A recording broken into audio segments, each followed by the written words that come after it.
नमस्कार छात्रों, मैं सरोज कुशवाहा। आज मैं क्लास 7 के हिंदी व्याकरण नई गुलमोहर में से लेके आई हूँ आपका पहला लेसन, जिसे मैं आज आपको इसके पहले वाली जो मेरे क्लास गए होंगे वो क्लास 6 के हिंदी व्याकरण से था। आज मैं लेके जो आई हूँ वो है क्लास 7 के।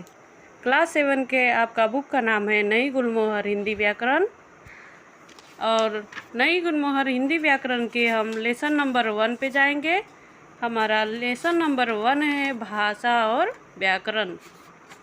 इस तरह से हम देखेंगे आपका लेसन नंबर 1 कि भाषा क्या होता है और व्याकरण क्या होता है, लैंग्वेज एंड ग्रामर। ओके, चलिए देखते हैं। सबसे पहले हम देखेंगे आपका भाषा कि भाषा क्या होता है। आपका यहाँ पे टॉपिक दिया हुआ है भाषा की, और यहाँ पे कुछ उसके भाषा के विषय में कुछ लिखा हुआ है जिसको हम पढ़ के समझेंगे कि क्या लिखा हुआ है। आशा करती हूँ आपको मैं बहुत आराम से पढ़ूँगी, जिससे आपको सुन कर के समझ में आएगा मैं क्या पढ़ रही हूँ। चलिए देखिए बच्चों, आपने देखा होगा कि जन्म लेने के बाद जब बच्चे 3 साल के हो जाते हैं तो अपनी भाषा बोलने लगते हैं। आप लोग अपने घर में देखे होंगे या फिर अगल बगल में 2 से 3 साल के बच्चे जब हो जाते हैं तो अपनी भाषा बोलने लगते हैं। इस बात को आप लोग नोटिस किए होंगे। और जब थोड़ा और बड़े हो जाते हैं तो स्कूल जाने लगते हैं। ये भी बात सही है। 3.5 साल के होने के बाद बच्चे स्कूल जाना शुरू कर देते हैं तो लिखना पढ़ना भी सीख जाते हैं। कभी आप सोचे कि हमें बोलना तथा लिखने की क्यों ज़रूरत है? ऐसा आपने कभी सोचा है क्या? सोचा है कभी आपने कि हमें क्यों लिखने और पढ़ने की ज़रूरत है? क्या बिना बोले आप अपने मन की बात अपने भाई बहन या माता पिता या दोस्तों तक पहुंचा सकते हैं? क्या कोई पहुंचा सकता है बिना बोले अपनी मन की बात को किसी दूसरे तक, अपने माँ बाप या भाई बहन या दोस्तों तक?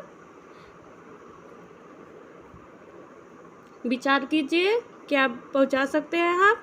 नहीं पहुंचा सकते। इसी तरह से आप लोगों को देखा होगा कि हॉस्टल में रहने वाले बच्चे को जब भी किसी चीज़ की अथवा पैसे रुपए की ज़रूरत होती है तो अपने माता पिता को पत्र लिखकर संदेश भेजते हैं। हाँ, क्योंकि वो दूर रहते हैं, जो हॉस्टल में बच्चे रहते हैं, तो वो वहाँ से बोल के तो नहीं बता पाएंगे अपने माँ बाप को, तो इसलिए वो पत्र के द्वारा लिखकर संदेश भेजते हैं। कहने का तात्पर्य इतना है कि जब भी कभी हमें अपने मन की बात कहनी है या कोई संदेश किसी अन्य व्यक्ति के पास पहुंचाना है तो हम या तो बोलकर या लिखकर अपना संदेश दूसरों तक पहुंचाते हैं। इस तरह से मनुष्य अपने मन की बात, अपने विचारों को किसी अन्य व्यक्ति तक पहुंचाने के लिए जिस साधन का प्रयोग करता है उसे हम भाषा कहते हैं। देखा आपने इसमें क्या दिया हुआ है? इसमें यही बताया गया है कि भाषा जो है वो हम या तो बोल करके या फिर लिख करके अपने चाहने वालों या फिर दोस्तों, माता पिता, भाई बहन या कोई दूर है आपका तो उसको लिखकर संदेश द्वारा हम भाषा उसको पहुंचा सकते हैं।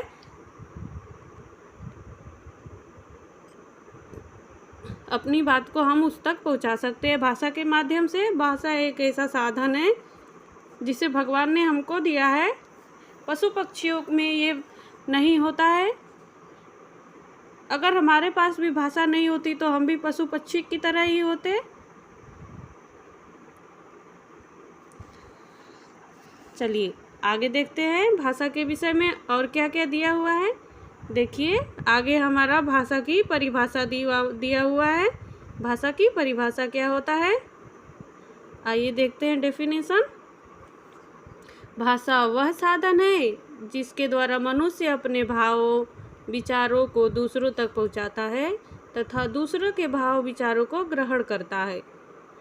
देखिए इसमें लिखा हुआ है भाषा वह साधन है। साधन मतलब सहारा जिसके द्वारा मनुष्य अपने भावों को मनुष्य के अंतरात्मा या मन में जो चल रहा है वो भाव को या विचार को दूसरे तक पहुंचाने के लिए तथा दूसरे के भाव उसके मन में क्या चल रहा है, कौन सा विचार उसके अंदर जगह है, उस विचार को हम ग्रहण करते हैं।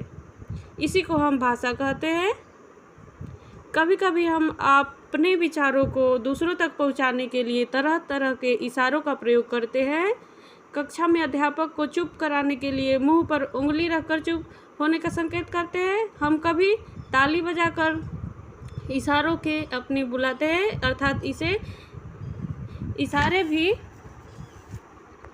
आगे देखते हैं आगे क्या दिया हुआ है, दूसरे पेज पे है। मैं दूसरा पेज भी ओपन करती हूँ। चलिए देखिए, भाव विचारों को दूसरों तक पहुँचाने के साधन है, पर इस साधन को हम भाषा नहीं कह सकते। अर्थात जो हम इशारे में बात करते हैं या फिर अपने मुख पे उंगली रख कर के किसी को चुप कराते हैं या ताली बजाकर किसी को जब हम बुलाते हैं, तो ये भी एक साधन है बात करने का, अपनी भाषा दूसरे तक पहुंचाने का, लेकिन इसको हम भाषा नहीं कह सकते हैं। भाषा का संबंध तो मनुष्य के मुख से उच्चारित होने वाली ध्वनियाँ हैं। हाँ बच्चों, भाषा का संबंध जो है, जो आप मुख से जो उच्चारण करते हैं, जैसे क, ख, अ, इस तरह से अ, आ, छोटी, इस तरह की जो ध्वनियाँ हमारे मुख से निकलती है, इसको हम भाषा बोल सकते हैं। उन ध्वनियों से शब्दों तथा वाक्यों से जो व्यक्ति बोलकर प्रकट करता है, अर्थात जो मैं अभी बताई क, ख, ए या आ हो गया, इनसे पहले शब्द बनेगा, फिर शब्दों से वाक्य बनता है। इसके बाद उस वाक्य को हम बोलकर दूसरों तक पहुंचाते हैं। इस तरह से हम देख रहे हैं, अथवा लिखकर। इस प्रकार हमें भाषा के दो रूप देखने को मिलते हैं, उच्चारित या बोलचाल का रूप तथा लिखित। इन्हीं रूपों को क्रमशः उच्चारित भाषा या मौखिक भाषा, लिखित भाषा कहा जाता है। अर्थात अभी इसमें बताया है कि भाषा के दो रूप हैं, एक उच्चारित भाषा या मौखिक भाषा और दूसरा भाषा है आपका लिखित। पहले दिया हुआ है आपका, देखिए नया टॉपिक आ गया कि हम देखेंगे। अभी इसमें बताया कि भाषा के दो रूप है, एक उच्चारित और एक मौखिक और एक लिखित। तो इसमें दिया हुआ है उच्चारित भाषा क्या है, तो हम देखेंगे स्पोकन लैंग्वेज। तो स्पोकन लैंग्वेज में हम देखेंगे भाषा का बोलचाल वाला रूप ही उच्चारित भाषा है। अर्थात जो हम भाषा को बातचीत करते हैं अपने फ्रेंडों से, खेलने जाते हैं तो कितनी सारी हम बातचीत करते हैं, फिर इसी तरह से जो हम बातचीत करते हैं वो हमारे मुख से जो ध्वनियाँ निकलती है, फिर उस ध्वनियाँ उच्चारित भाषा का ही रूप है। उच्चारित भाषा या मौखिक भाषा इतिहास का बहुत पुराना है। जब से मनुष्य का जन्म हुआ होगा तभी से उसने बोलना आरंभ कर दिया होगा। उच्चारित भाषा का आधार मुख से उच्चारित हो जाने वाली स्वर या व्यंजन ध्वनियाँ होती हैं। ये ध्वनियाँ आपस में मिलकर तरह तरह के शब्द बनाते हैं। इन शब्दों के प्रयोग को हम विभिन्न वाक्यों में करते हैं। इन शब्दों का प्रयोग, उच्चारित भाषा का प्रयोग व्यक्ति तभी करता है जब कोई श्रोता उसके सामने होता है। इस प्रकार उच्चारित भाषा ध्वनियों पर आधारित होती है। भाषा के इस रूप की कमी यही है कि उच्चारित होते ही समाप्त हो जाती है, अतः यह भाषा का अस्थायी रूप है। देखिए इसमें क्या दिया हुआ है, इसमें यही बताया गया है बच्चों कि जो उच्चारित भाषा जो है हमारे ध्वनियों से क, ख, ग, घ स्वर व्यंजन और स्वर है आपका आ छोटी बड़ी, इन स्वर और व्यंजन से विभिन्न प्रकार के शब्द बनाए जा सकते हैं या फिर बनाए गए हैं, और इन्हीं शब्दों से हम वाक्य बना के प्रयोग करते हैं। और बस इसकी यही एक बुराई है कि यह उच्चारित होते ही समाप्त हो जाती है, ये अस्थायी होती है। अब आगे देखेंगे हम उच्चारित भाषा के बाद आ गया आपका लिखित भाषा। चलिए देखते हैं, हमारा ये है यहाँ पे लिखित भाषा, रिटन लैंग्वेज। रिटन लैंग्वेज क्या होता है इसके बारे में हम समझेंगे। अभी तक हमने मौखिक भाषा या फिर उच्चारित भाषा को हम लोगों ने भी समझा कि उच्चारित भाषा क्या होती है। उसमें कुछ कुछ बताया गया था, जो स्वर व्यंजन से ध्वनि बनती है, ध्वनि से शब्द बनता है, शब्द से वाक्य बनता है और उस वाक्य को हम उच्चारित करते हैं। और बस इसकी बुराई ये है कि वो उच्चारित होते ही समाप्त हो जाती है, इसलिए भाषा का वो अस्थायी रूप हो गया है।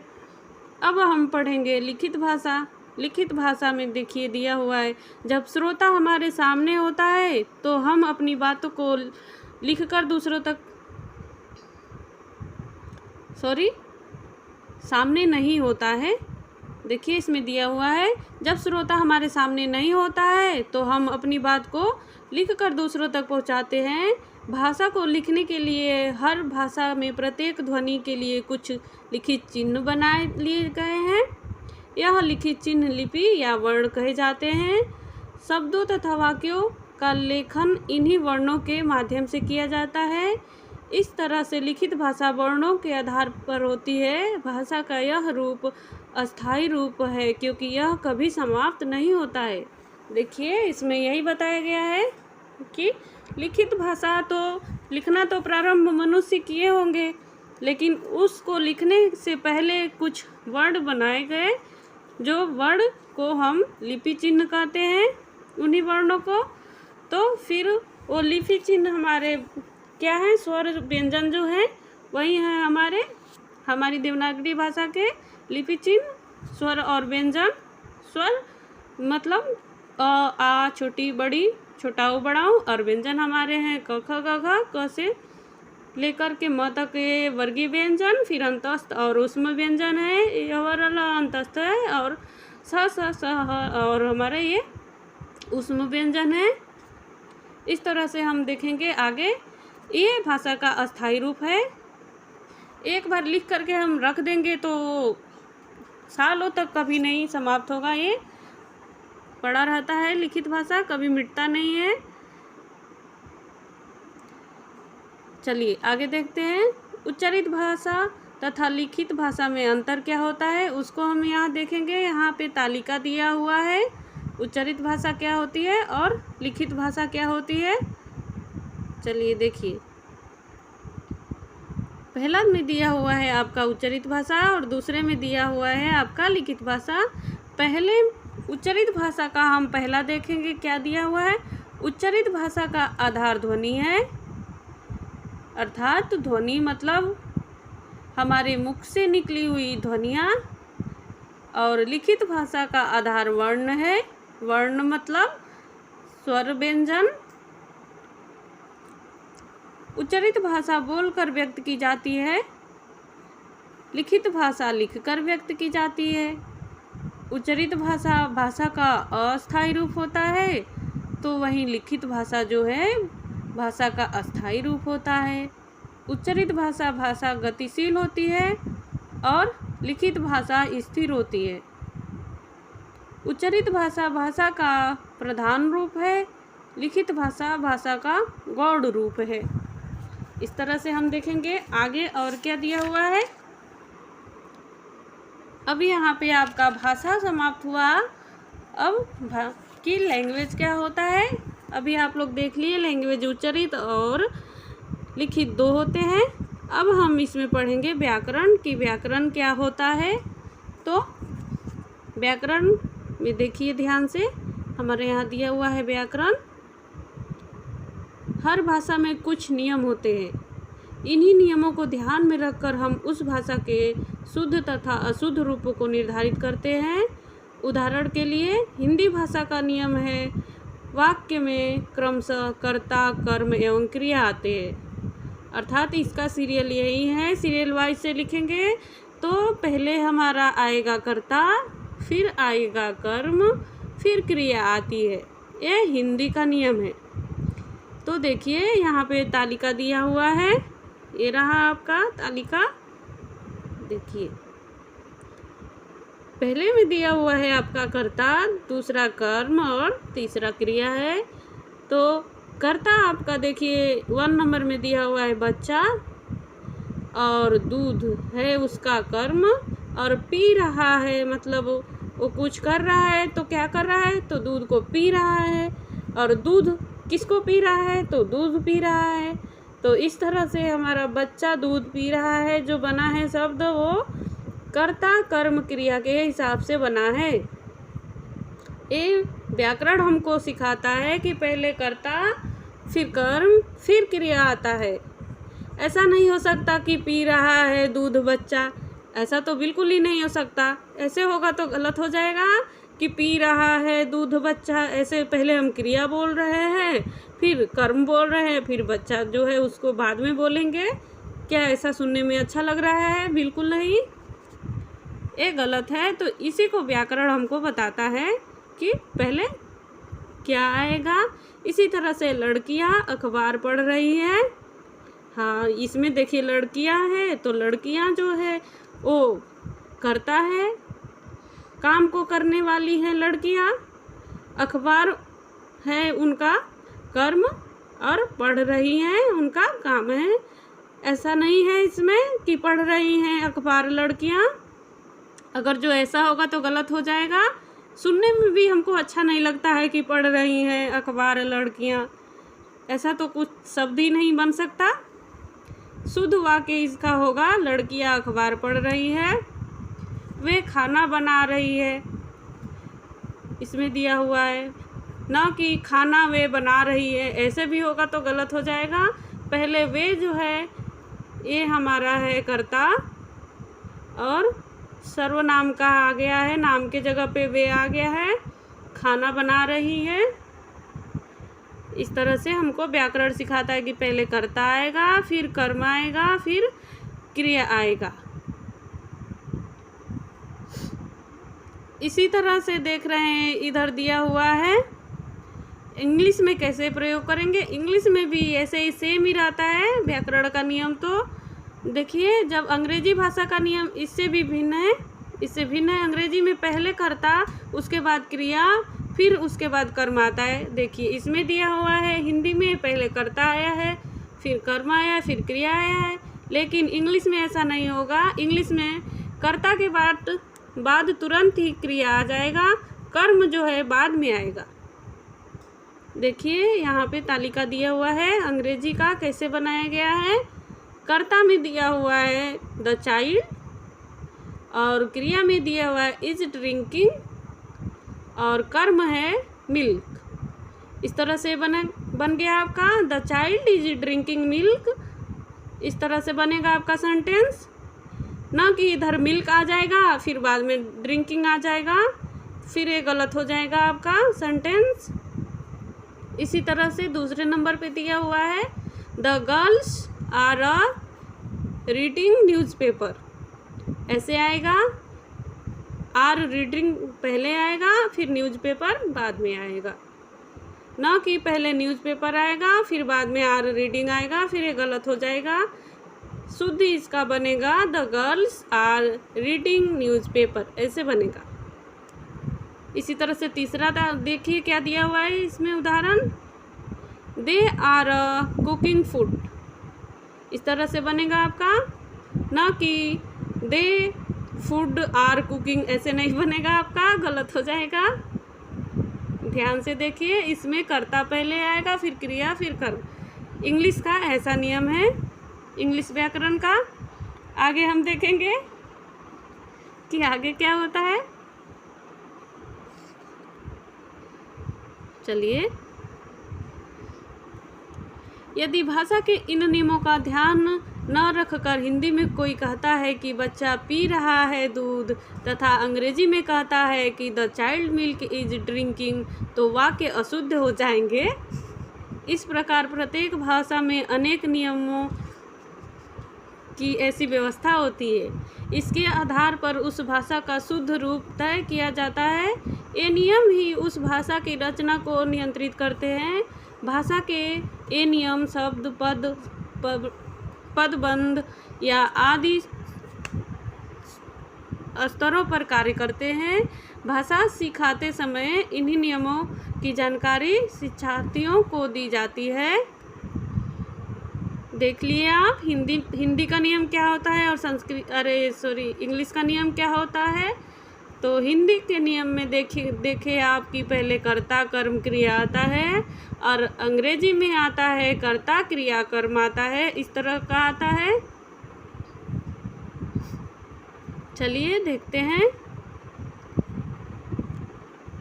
अब व्याकरण का डेफिनेशन क्या होता है इसको हम देखेंगे। व्याकरण की परिभाषा, भाषा के नियमों का अध्ययन जिस शास्त्र के अंतर्गत किया जाता है उस शास्त्र को व्याकरण कहते हैं। अर्थात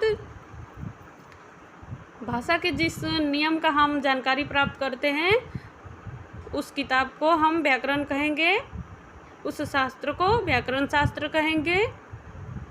व्याकरण में हमें और नियम की जानकारी देती है दूसरे, और यह भी बताता है कि आधार पर किसी भाषा के वाक्य का सही प्रयोग कैसे किया जाए। व्याकरण के अंतर्गत नियमों का अध्ययन प्रमुख रूप से 3 शीर्षकों के अंतर्गत किया जाता है। पहला है वर्ण विचार, शब्द विचार, तीसरा है आपका वाक्य विचार। हमारे व्याकरण के 3 अंग बताए गए हैं। पहला वर्ण विचार, दूसरा शब्द विचार और तीसरा जो है आपका वाक्य विचार। इस तरह से आप लोग देख चुके कि भाषा क्या होता है और व्याकरण क्या होता है। व्याकरण हमको सही गलत की पहचान करवाता है और भाषा जो है हमारी मुख से उच्चारित ध्वनियाँ, लिखित और मौखिक ध्वनियाँ जो होती है वो हमारी भाषा होती है। चलिए बच्चों, आगे हम देखेंगे कि हम लोगों ने हमारा चैप्टर का तो एक्सप्लेनेशन समाप्त हो गया और हम चैप्टर में क्या क्या पढ़े हैं इसको हम देखेंगे। हमने सीखा कि हमने चैप्टर में क्या क्या सीखा। तो पहला देखिए टॉपिक है आपका यहाँ पे पहला नंबर वाला, भाषा वह साधन है जिसके द्वारा मनुष्य अपने भावों विचारों को दूसरों तक पहुँचाता है।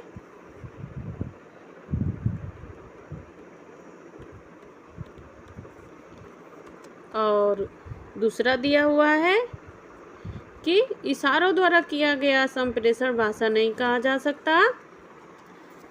अर्थात भाषा वह साधन है जो मनुष्य कुछ बोलता है तो उस मनुष्य की बात तो दूसरा कोई जो सुनता है उसको सुन के समझता है तो वो भाषा कहलाता है। और इशारे में यदि आप कोई किसी से बात कर रहे हैं तो वो भाषा नहीं कहा जा सकता है।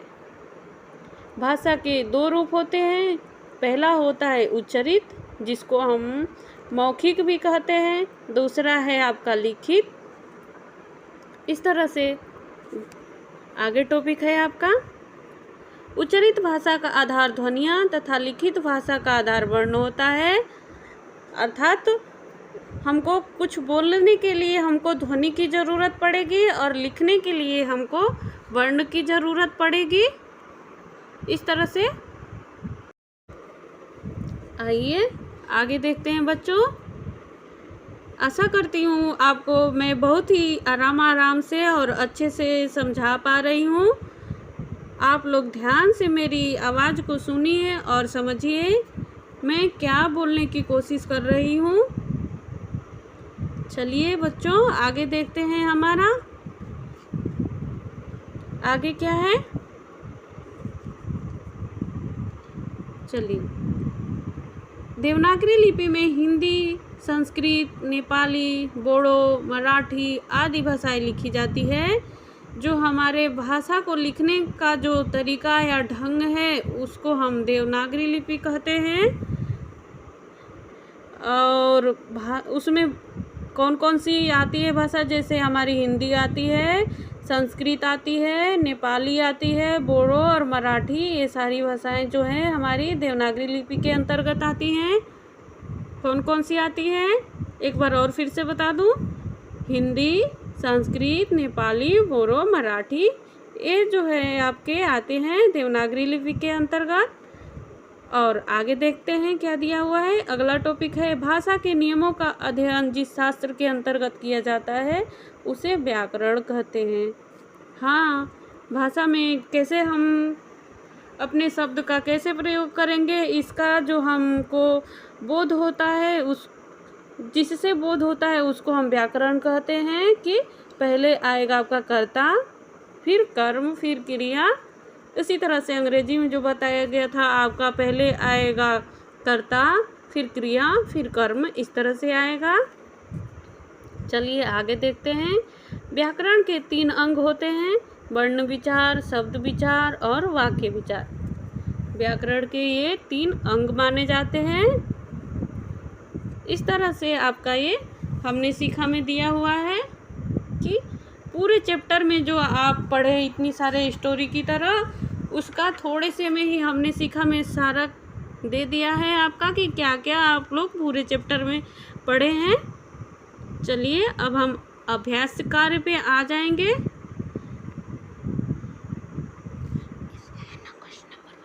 हम क्वेश्चन नंबर 2 से देखेंगे, क्योंकि क्वेश्चन नंबर 1 में आपको जो परिभाषा लिखने को दिया है कि भाषा किसे कहते हैं, तो आपके बुक में ही दिया हुआ है और हमने सीखा में भी दिया हुआ है, और बुक में भी जो ये पट्टी जो कर के दिया हुआ है ना, येलो पट्टी के अंदर में येलो कलर की जो पट्टियाँ दी हुई है वो आपका डेफिनेशन ही है, परिभाषा ही है कि।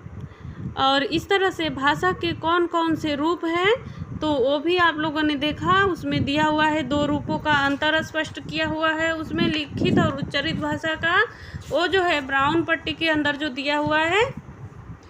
और आगे देखेंगे तीसरा है मौखिक तथा लिखित में। हाँ देखिए, अभी वो एक तो यहाँ पे बस ऐसे ही लिख देना है कि कौन कौन से रूप होते, तो छोटे में ही लिख देना है, और अंतर स्पष्ट करने के लिए ब्राउन पट्टी में जो दिया हुआ है आपके चैप्टर में। इसी तरह से लिपि चिन्ह क्या होते हैं, इसके बारे में भी आप उन लोगों को बताया गया होगा, जो हमारे वर्ण होते हैं। व्याकरण क्या है, तो व्याकरण का भी इधर परिभाषा दिया हुआ था कि व्याकरण क्या होता है, येलो पट्टी में दिया हुआ है, ब्लू लाइन लिखी हुई है जो। इस तरह से व्याकरण के नियमों का अध्ययन किन 3 शीर्षकों के अंतर्गत किया जाता है, तो हमारे 3 शीर्षक बताया गया था, वर्ण विचार, शब्द विचार और वाक्य विचार। चलिए अब हम जाएंगे सही गलत पे। सही गलत का इधर हमको निशान लगाना है कि क्या सही है क्या गलत है। तो यहाँ हम देखेंगे, देखिए यहाँ पे दिया हुआ है विचारों को व्यक्त करने का साधन ही भाषा है। अर्थात हमारे विचारों को व्यक्त करने का साधन जो है वो क्या है, भाषा है या नहीं है, ये आप बताएं कि कैसा क्या है, भाषा है कि नहीं है, कमेंट कर दीजिएगा मुझे। चलिए मैं बता देती हूँ कि ये सही है। विचारों को व्यक्त करने का जो माध्यम है या साधन है वो भाषा ही है। भाषा में केवल बोलकर ही हम अपने विचार व्यक्त कर सकते हैं, ऐसा है क्या? ऐसा बिल्कुल ही नहीं है। भाषा में केवल बोलकर अपने विचार हम नहीं व्यक्त कर सकते हैं, हम लिखकर भी अपने विचार को हम व्यक्त कर सकते हैं। पास में है तो हम बोल करके व्यक्त कर सकते हैं, लेकिन यदि व्यक्ति दूर हो तो कैसे हम उसको बोल करके अपने विचार व्यक्त कर पाएंगे? नहीं कर पाएंगे। उसके लिए हमको लिखित भाषा का प्रयोग करना पड़ेगा। चलिए ये गलत है, आपका रॉन्ग हो गया। अब तीसरा दिया है उच्चारित भाषा का आधार वर्ण होता है। क्या ये बात सही है कि उच्चारित भाषा का आधार वर्ण होता है? नहीं, वर्ण नहीं होता है। वर्ण जो है वो हमारे लिपि चिन्ह या फिर लिखित भाषा का आधार होता है। उच्चारित भाषा का आधार आपका ध्वनियाँ होती है। ये भी रॉन्ग हो गया आपका। चलिए आगे देखते हैं। इशारों में बात करने को भी भाषा कह सकते हैं। क्या ऐसा है क्या कि आप इशारों में ही बातें कर लेंगे और वो भाषा कही जाएगी? नहीं, ऐसा तो बिल्कुल ही नहीं है। आपके बुक में साफ साफ लिखा है कि इशारों में की गई बात को हम भाषा नहीं कह सकते हैं। चलिए आगे देखते हैं। आगे है आपका उच्चारित भाषा को लिखित रूप में व्यक्त करने के लिए किसी न किसी लिपि चिन्ह का सहारा लिया जाता है। ये बात सही है बिल्कुल। उच्चारित जो भाषा जो है उसको लिखित रूप में व्यक्त करने के लिए हमको लिपि चिन्ह का सहारा लेना पड़ता है। उन्हीं लिपि चिन्हों को हम वर्ण कहते हैं। वर्ण के अंतर्गत हमारे स्वर और व्यंजन आते हैं। स्वर व्यंजन जो हमारे हिंदी के देवनागरी लिपि के स्वर जो हैं वो आ छोटी बड़ी है, और क ख ग घ ये जो है हमारे व्यंजन हैं। हर भाषाओं के अपने स्वर और व्यंजन होते हैं। इस तरह से हम देखेंगे। आगे देखेंगे, हिंदी तथा उर्दू दो अलग अलग भाषाएं होती हैं। ये बात बिल्कुल सही है। हिंदी अलग भाषा होती है, उसकी लिपि देवनागरी है, और उर्दू जो भाषा है वो अलग है, उसकी लिपि जो है वो फारसी है। अंग्रेजी की लिपि रोमन है, ये बिल्कुल सही है। व्याकरण हमें भाषा के शुद्ध तथा अशुद्ध रूप का ज्ञान कराता है, ये भी सही है आपका। चलिए इस तरह से हम आगे जाएंगे और देखेंगे। इसमें रिक्त स्थानों की पूर्ति करना है, fill in the blanks. Fill in the blanks में हम देखेंगे, पहला है आपका भाषा, वह बीच में दिया हुआ है ब्लैंक्स है, जिसके द्वारा हम अपने विचारों को दूसरों तक पहुंचाते हैं। तो भाषा क्या है? अवस्था है। भाषा वह अवस्था है? नहीं, ऐसा नहीं होगा। भाषा वह साधन है जिसके द्वारा हम अपने विचारों को दूसरों तक पहुंचाते हैं। ये वाला सही होगा आपका।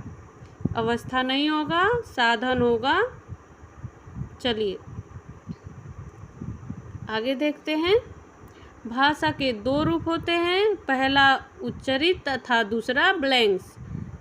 क्या होगा? ब्लैंक्स में आप क्या फिल करेंगे, क्या भरेंगे खाली स्थान में? पहला तो रूप दे दिया आपका उच्चारित, तो दूसरा कौन सा था आपका? सोचिए। उच्चारित हो गया तो आपका लिखित होगा। चलिए आगे चलते हैं। इसमें मौखिक और लिखित दो ऑप्शन है। मौखिक कट जाएगा। मौखिक का मतलब ही होता है उच्चारित, इसलिए मौखिक कट गया। लिखित बचा तो लिखित यहाँ पे हम फिल कर देंगे। चलिए तीसरे नंबर पे हम देखेंगे, लिखित भाषा का रूप ब्लैंक्स होता है। क्या होता है? अस्थाई होता है या अस्थाई होता है? क्या लिखित भाषा का रूप अस्थाई होता है? क्या आप जो लिखते हैं वो क्या थोड़े दिन में ही समाप्त हो जाता है? ऐसा होता है क्या लिखित भाषा का रूप? नहीं, ऐसा बिल्कुल नहीं होता है। जो एक बार आप लिख के, पहले के जो हमारे ग्रंथ वेद ये जो लिखे गए हैं वो लिख करके जो रखे गए थे, वो आज तक हम उनको पढ़ रहे हैं, वो अस्थाई थे, सुरक्षित थे, असुरक्षित नहीं थे। इस तरह से जो है लिखित भाषा का रूप जो होता है वो अस्थाई होता है। मौखिक भाषा का प्रधान रूप होता है। सही बात है, गौड़ नहीं होता है, वो भाषा का प्रधान रूप होता है। इसी तरह से गौड़ रूप जो होता है लिखित भाषा होती है। आगे चैप्टर में आप लोग देखे होंगे ध्यान से। मराठी भाषा लिपि का नाम है देवनागरी। सही बात है, मराठी जो है देवनागरी लिपि के अंतर्गत आती है। इसी तरह से हम नीचे जाएंगे, आपका ये फिल इन द ब्लैंक्स समाप्त हुआ। आइए बच्चों आगे चलते हैं। आगे हम देखेंगे क्वेश्चन नंबर 4। क्वेश्चन नंबर 4 में भाषाएं दी हुई है, उनकी लिपियां हमको बतानी है। चलिए नेपाली पहला दिया हुआ है, तो नेपाली का क्या होगा ये आप बताएंगे क्या होगा। नेपाली की भी लिपि देवनागरी है। दूसरा हमारा आ गया जर्मन का हमारा लिपि जो है वो रोमन हो जाएगा। तीसरा नंबर पे है उर्दू फारसी हो गया। संस्कृत का देवनागरी हो गया। संस्कृत जो है हिंदी भाषा की ओल्ड भाषा बोली जाती है, संस्कृत से ही हिंदी बना है। चलिए आगे देखते हैं 5वां नंबर पे हिंदी देवनागरी।